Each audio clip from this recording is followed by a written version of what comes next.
देश में कोरोना का आंकड़ा 60,000 के पार चला गया है। 24 घंटे में 330 नए केस सामने आए, 95 मरीजों की मौत हुई है और मरीजों के ठीक होने का औसत करीब 30% का है। पूरे देश में अब तक 1981 मरीजों की मौत हो चुकी है। एक्टिव पेशेंट जो है वो है 39,834 और 17,846 लोगों को ठीक किया जा चुका है। तो अब देश में जो आंकड़ा है कोरोना पॉजिटिव मरीजों का वो 60,000 को पार कर चुका है। एक्टिव पेशेंट जो है 39,834 हैं, जबकि 17,846 लोगों को ठीक करके घर भेजा जा चुका है। बीते 24 घंटे की बात करें तो 330 नए केस सामने आए हैं, 95 मरीजों की मौत हुई है और भारत में जो मरीजों के ठीक होने का औसत है वो करीब 30% है और पूरे देश में अब तक 1981 लोग कोरोना की वजह से अपनी जान गंवा चुके हैं।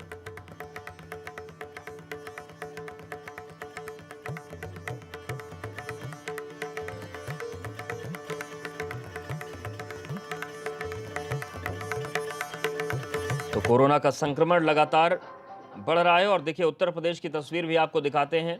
सहारनपुर, नोएडा, मेरठ में कोरोना पेशेंट 200 के पार हो चुके हैं। गाजियाबाद, मुरादाबाद में 100 से ज्यादा मरीज हैं। मेरठ में 11 से बढ़कर 46 हॉटस्पॉट हो गए हैं। मेरठ में भी हालात तेजी से खराब हो रहे हैं। 11 लोगों की मौत मेरठ में हो चुकी है अब तक।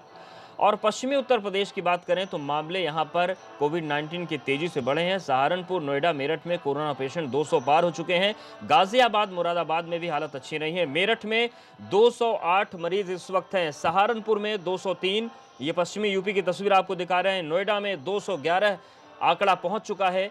फिरोजाबाद में 184, 200 के करीब ये भी है। गाजियाबाद में 126 मरीज, यहां पर भी तेजी से मामले सामने आए। मुरादाबाद में 120 कोरोना संक्रमण का आंकड़ा पहुंच चुका है। बुलंदशहर में 61 मामले सामने आ चुके हैं और हापुड़ की बात करें तो 54 मामले यहां पर हो चुके हैं। एक तरफ कोरोना अपना कहर बरपा रहा है तो वहीं बरेली में ऐसे मामले सामने आए जब सिर्फ 5 दिन के अंदर मरीजों ने कोरोना को मात दे दी। यहां पर एक महिला और पीलीभीत के युवक ने कोरोना को 5 दिन में हराया है, जिसके बाद डॉक्टर और हॉस्पिटल स्टाफ ने महिला और उसके बच्चे और पति का फूलों और तालियों से स्वागत किया। आपको बता दें कि ये वो लोग हैं जिन्होंने कोरोना को मात दी है, वो भी सिर्फ 5 दिन में। एसआरएमएस मेडिकल कॉलेज के कोविड वार्ड में भर्ती ये दोनों मरीज बेहद खुश हैं। दरअसल फरीदपुर की महिला ने 1 मई को एक प्राइवेट हॉस्पिटल में एक बच्चे को जन्म दिया। रोली नाम की महिला में डॉक्टर्स को कोरोना के लक्षण दिखाई दिए। उन्होंने उसका सैंपल जांच के लिए प्राइवेट लैब में भेजा। 3 मई को रोली की रिपोर्ट कोरोना पॉजिटिव आई तो हड़कंप मच गया, जिसके बाद हॉस्पिटल के सभी डॉक्टर्स और स्टाफ का भी सैंपल लिया गया और सभी को क्वारंटीन किया गया। वहीं महिला को एसआरएमएस मेडिकल कॉलेज रेफर कर दिया गया है। 4 मई को रोली का सैंपल जांच के लिए सरकारी लैब भेजा गया तो रिपोर्ट नेगेटिव आई।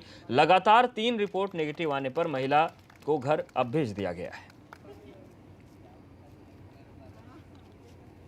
ये 2 पेशेंट्स जो हमारे पास आए थे ये पॉजिटिव थे और आज इनकी तीसरी रिपोर्ट नेगेटिव आ गई है, इसलिए इनको डिस्चार्ज किया जा रहा है और पेशेंट ठीक है इस समय और अब ये अपने घर जाएंगे।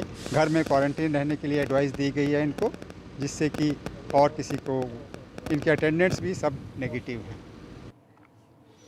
कोरोना काल में जब मजदूरों की मुश्किलें बढ़ी हैं और नौकरी का संकट गहराया है तो उस वक्त योगी सरकार ने श्रम कानून पर ऐसा अध्यादेश पारित किया जिसको लेकर विपक्ष गोलबंद है।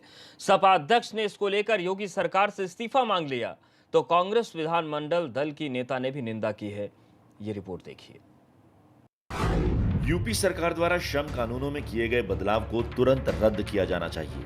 आप मजदूरों की मदद करने के लिए तैयार नहीं हो, आप उनके परिवार को कोई सुरक्षा कवच नहीं दे रहे, अब आप उनके अधिकारों को कुचलने के लिए कानून बना रहे हो। मजदूर देश निर्माता हैं, आपके बंधक नहीं हैं। कांग्रेस की महासचिव और यूपी प्रभारी प्रियंका गांधी ने ये ट्वीट उत्तर प्रदेश सरकार के उस अध्यादेश के विरोध में किया है जिसमें श्रम कानून के कई प्रावधानों को निलंबित करने की बात कही गई है। अध्यादेश में करार के साथ नौकरी करने वाले लोगों को हटाने, नौकरी के दौरान हादसे का शिकार होने और समय पर वेतन देने जैसे 3 नियमों को छोड़कर अन्य सभी श्रम कानूनों को 3 साल के लिए स्थगित कर दिया गया है। ये नियम यूपी में मौजूद सभी राज्य और केंद्रीय इकाइयों पर लागू होंगे। इसके दायरे में 15,000 कारखाने और लगभग 8,000 मैन्युफैक्चरिंग यूनिट आएंगी। ऐसे तमाम कानून 1000 दिन के लिए निष्प्रभावी किए गए हैं। जिससे कि किसी भी ऑफिस का चक्कर लगाने के बजाय वो अपने उद्योग, कारखाने, व्यापारिक प्रतिष्ठानों को मन लगा करके संचालन में ध्यान लगाएं। श्रम कानून को स्थगित करने के यूपी सरकार के फैसले के खिलाफ अब विपक्ष गोलबंद है।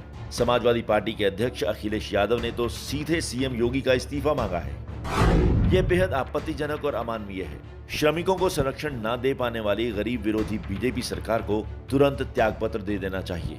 अब वो तो राज्य अपने हिसाब से उनकी जो अर्थव्यवस्था को मजबूत करने के लिए उनको ठीक लगेगा वो कर रहे हैं। ये ठीक है, स्थिति असामान्य है, लेकिन ये सामान्य परिस्थिति में केवल मजदूर को ही कष्ट पहुंचाया जाए, उनके अधिकार जाए, ये कतई बर्दाश्त नहीं हो सकता। ये श्रम कानून से छूट इससे ज्यादा संवेदन शून्यता की पराकाष्ठा कुछ नहीं हो सकती है।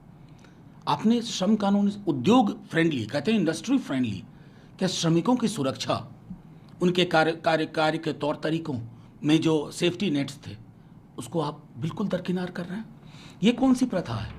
यही नहीं, वामपंथी दलों समेत 7 पार्टियों ने राष्ट्रपति रामनाथ कोविंद को चिट्ठी लिखकर भी श्रम कानून में बदलाव पर आपत्ति जताई गई है। चिट्ठी में इन्होंने आरोप लगाया है कि गुजरात, मध्य प्रदेश, हरियाणा, हिमाचल प्रदेश, राजस्थान और पंजाब ने फैक्ट्री अधिनियम में संशोधन के बिना काम की अवधि को 8 घंटे प्रतिदिन से बढ़ाकर 12 घंटे कर दिया है। इन राजनीतिक दलों ने आशंका जताई है कि दूसरे राज्य भी ऐसा कदम उठा सकते हैं। हालांकि बीजेपी अपनी सरकारों के फैसले के साथ मजबूती के साथ खड़ी है। बीजेपी आईटी सेल के प्रमुख अमित मालवीय ने ट्विटर पर लिखा है, भारत में कड़े श्रम कानून की वजह से हमारा श्रम बाजार सालों से असंगठित क्षेत्र में रहा है। इसे समाप्त करके, जैसा कि कुछ बीजेपी शासित राज्यों में किया गया है, हम बड़ी संख्या में लोगों को संगठित क्षेत्र में ला सकते हैं। और इस वक्त की बड़ी खबर का रुख करते हैं। आज यूएई से लखनऊ आएंगे 200 यात्री। यूएई के शारजाह से भारतीय विमान इन्हें लेकर आ रहा है। रात करीब 8 बजे यात्रियों को लेकर विमान लखनऊ पहुंच जाएगा और सभी 200 यात्रियों को 14 दिन क्वारंटीन में रहना होगा। विदेश में फंसे 15,000 लोगों को सरकार वापस लेकर आ रही है। तो लखनऊ आज 200 विदेशी जो विदेश में लोग रहते हैं वो पहुंचेंगे। आज यूएई से लखनऊ लेकर ये विमान आ रहा है 200 यात्रियों को। यूएई के शारजाह से विमान लेकर चलेगा इन यात्रियों को और करीब 8 बजे ये 200 लोग लखनऊ पहुंच जाएंगे। हालांकि इन्हें 14 दिनों के क्वारंटीन में रखा जाएगा। विदेश में फंसे जिन 15,000 लोगों को सरकार लेकर आ रही है उनमें से 200 लोग आज रात लगभग 8 बजे लखनऊ पहुंचेंगे और वहां पर इन्हें क्वारंटीन किया जाएगा।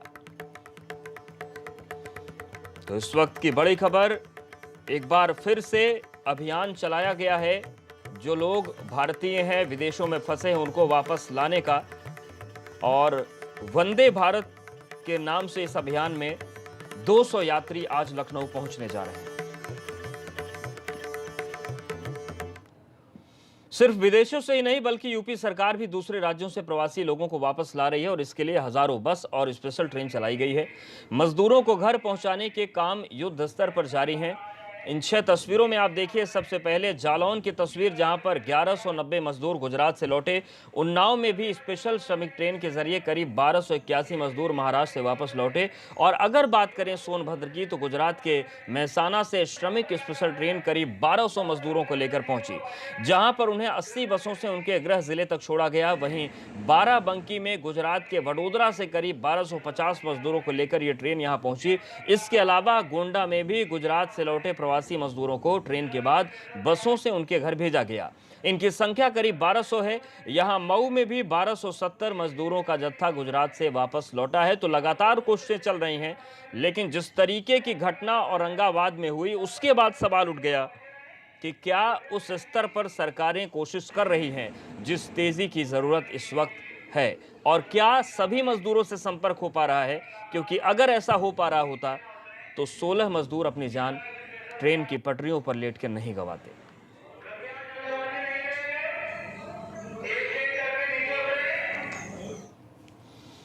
जो जालौन की तस्वीर हम आपको दिखा रहे हैं, दरअसल यहां पर उरई रेलवे स्टेशन पर करीब 1190 प्रवासी मजदूर अहमदाबाद के साबरमती से भेजे गए, जिन्हें जांच के बाद उनके घर भेजा जा रहा है। इसमें सबसे ज्यादा मजदूर बांदा, हमीरपुर और उन्नाव के रहने वाले हैं। खुद आला अधिकारी मौके पर पहुंचकर व्यवस्था को संभाले हुए हैं।